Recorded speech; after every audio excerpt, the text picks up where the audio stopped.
Kisah Nabi Musa alaihissalam memperlihatkan dua mukjizatnya kepada Fir'aun.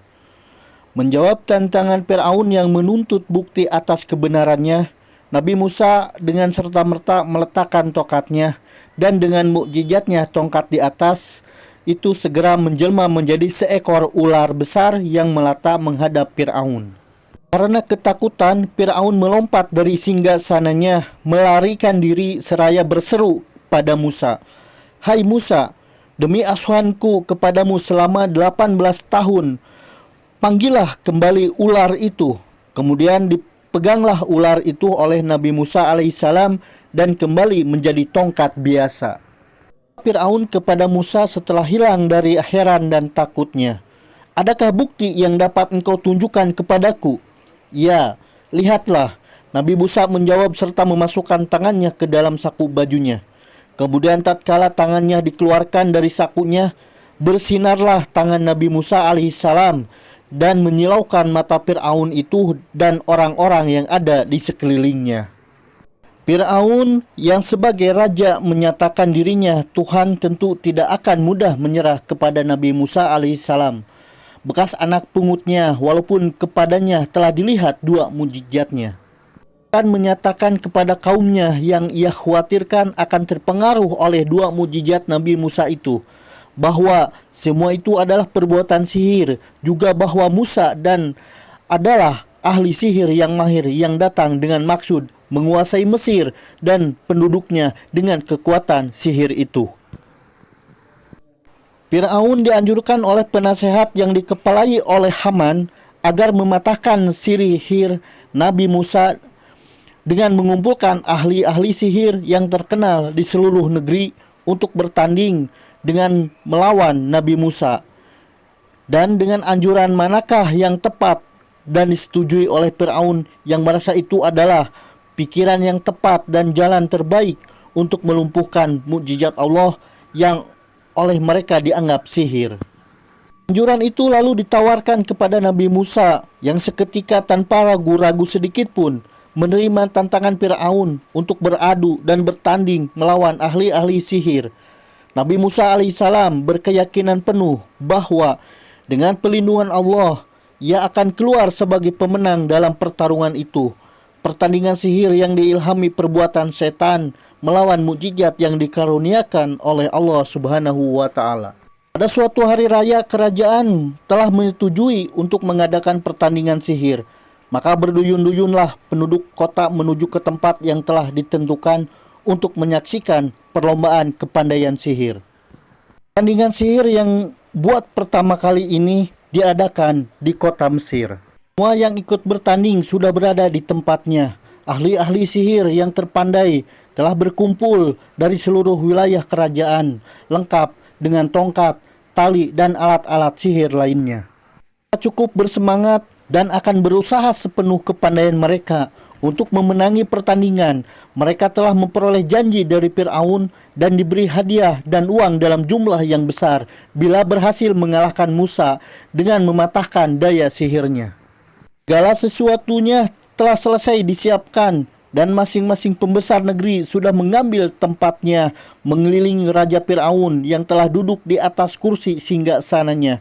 Maka dinyatakanlah pertandingan dimulai. Kemudian atas persetujuan Nabi Musa alaihissalam, dipersilahkan para lawannya beraksi lebih dulu mempertunjukkan kepandaian sihirnya. Segeralah ahli-ahli sihir Fir'aun melemparkan tongkat dan tali temalinya mereka ke tengah lapangan. Nabi Musa merasa takut ketika terbayang kepadanya bahwa tongkat-tongkat dan tali-tali itu seakan-akan ular yang merayap cepat. Namun Allah Subhanahu wa Ta'ala tidak membiarkan hamba utusannya berkecil hati menghadap tipu daya orang-orang kafir itu. Allah Subhanahu wa Ta'ala berfirman kepada Musa di saat ia merasa cemas, "Janganlah engkau merasa takut dan cemas, hai Musa. Engkau adalah yang lebih unggul dan akan menang dalam pertandingan itu. Lemparkanlah yang ada di tanganmu segera." Para ahli-ahli sihir yang pandai dalam bidangnya itu tercengang ketika melihat ular besar yang menjelma dari tongkat Nabi Musa dan menelan ular-ular dan segala apa yang terbayang sebagai hasil tipu daya mereka. Mereka segera menyerah, kalah, bertunduk dan bersujud kepada Allah Subhanahu wa taala di hadapan Musa seraya berkata, "Itu bukan perbuatan sihir yang kami kenal yang diilhamkan oleh setan, tetapi sesuatu yang digerakkan oleh kekuatan gaib yang mengatakan kebenaran kata-kata Nabi Musa, maka tidak ada alasan bagi kami untuk tidak mempercayainya risalah mereka dan beriman kepada Tuhan mereka. Sesungguh sesudah yang kami lihat dan saksikan dengan mata kepala kami sendiri." Pun raja yang congkak dan sombong menuntut persembahan dari rakyatnya sebagai Tuhan segera membelalakan matanya tanda marah dan jengkel melihat ahli-ahli sihirnya begitu cepat menyerah kepada Nabi Musa, bahkan menyatakan beriman kepada Tuhannya dan kepada kenabiannya serta menjadi pengikut-pengikutnya. Tindakan mereka itu dianggap sebagai pelanggaran terhadap kekuasaannya, menentang terhadap ketuhanannya, dan merupakan suatu tamparan bagi kewibawaannya serta prestasinya. Berkata kepada mereka, "Adakah kamu berani beriman kepada Musa dan menyerahkan kepada keputusannya sebelum aku izinkan kepada kamu? Bukankah itu persekongkolan daripada kamu terhadapku? Dapat mengalahkan kamu sebab ia mungkin guru dan pembesar yang telah mengajarkan seni sihir kepadamu dan kamu telah mengatur bersama-samanya tindakan yang kamu sandiwarakan di hadapanku hari ini. Ku potong-potong tangan dan kaki-kakimu serta akan kusalibkan kamu semua pada pangkal pohon kurma sebagai hukuman dan balasan bagi tindakan khianatmu ini," kata Firaun. Firaun itu disambut mereka dingin dan acuh tak acuh, karena Allah telah membuka mata hati mereka dengan cahaya iman, sehingga tidak akan terpengaruh dengan kata-kata kebatilan yang menyesatkan atau ancaman Firaun yang menakutkan. Mereka sebagai orang-orang yang ahli dalam ilmu dan seni sihir dapat membedakan yang mana satu sihir dan yang mana bukan. Maka mereka yakin sekali dengan mukjizat Nabi Musa yang membuktikan kebenaran kenabiannya. Tidaklah keyakinan itu tergoyahkan oleh apapun. Mereka berkata kepada Firaun, "Tapi ancamannya, kami telah mendapat bukti-bukti yang nyata dan kami tidak akan mengabaikan kenyataan itu. Sekadar memenuhi kehendak dan keinginanmu, kami akan terus mengikuti jejak dan tuntunan Nabi Musa sebagai pesuruh oleh yang benar. Maka terserah kepadamu untuk memutuskan apa yang hendak engkau putuskan terhadap diri kami. Keputusan kamu hanya berlaku di dunia ini, sedangkan kami mengharapkan pahala Allah di akhirat yang kekal dan abadi." Hal ini Allah abadikan dalam Al-Quran surat Asy-Syu'ara ayat 32 sampai 51. Wallahu alam bisawab. Tabarakallah. Assalamualaikum warahmatullahi wabarakatuh. Semoga bermanfaat. Terima kasih yang sudah menonton atau mendengarkan video ini.